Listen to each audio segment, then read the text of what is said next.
ඔයාලා හිතන විදිහට ලංකාවේ ලස්සනම් බීච් එක මොකද්ද? මට නම් මම මෙච්චර කාලයකට ගිහිල්ලා තියෙන බීච් වලින් ලංකාවේ ලස්සනම් බීච් එක තමයි යාපනයේ තියෙන කොමා පොයින්ට් ලෙස බීච් එක.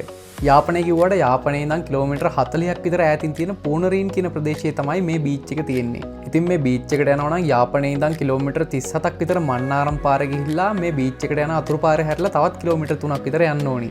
බීච් එකට යන අතුරු පාර නම් ටිකක් යන්න අමාරු පාරක්. වැලි වලින් මේ පාර පිරලා තියෙන්නේ. බයික් වලට නම් අවුලක් නැහැ. කාර් වලට වගේ නම් ටිකක් යන්න අමාරුයි. ඒ වුණාට මේ බීච් එකට කාර් වගේම බස් එහෙමත් ඇවිල්ලා තිනවා අපි දැක්කා. බීච් එක ගැන කතා කරොත් මේ බීච් එක නඩත්තු කරන්නේ නාවික හමුදාවෙන්. ඒ නිසා හරිම පිළිවෙලට ලස්සනට මේ බීච් එක පවත්වාගෙන යනවා. වෙන බීච් වල වගේ මේ බීච් එකේ ලොකු රැල්ලක් ගහන්නේ නැහැ. ඈතට යනකල් වුණත් ඇවිදගෙන යන්න පුළුවන් නොගැඹුරු වෙරළ තීරයක් තමයි මේ බීච් එකේ තියෙන්නේ. ඉතින් ඒක නිසා පවුලේ අය එක්ක ගිහලා නාන්න විනෝද වෙන්න එහෙමත් මේක හොඳ බීච් එකක්. හවස් වෙලා ඉර බහින වෙලාවට නම් මේ බීච් එක දිව්‍ය ලෝකයක් වගේ.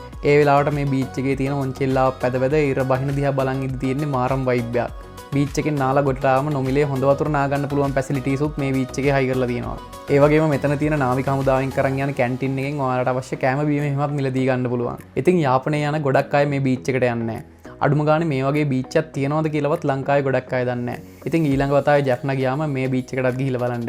ඒ වගේම මේ බීච් එක ඇතුළු යාපනයේ අප්‍රසිද්ධ තැන් ගොඩක් ගැන වීඩියෝ ගයාවෝක YouTube channel එකේ කරලා තියෙනවා. ඉතින් ඒ වීඩියෝස් උත් බැලුවොත් ඕගොල්ලන්ට යාපනය ගැන හොඳ අයිඩියා එකක් ගන්න පුළුවන් වෙයි.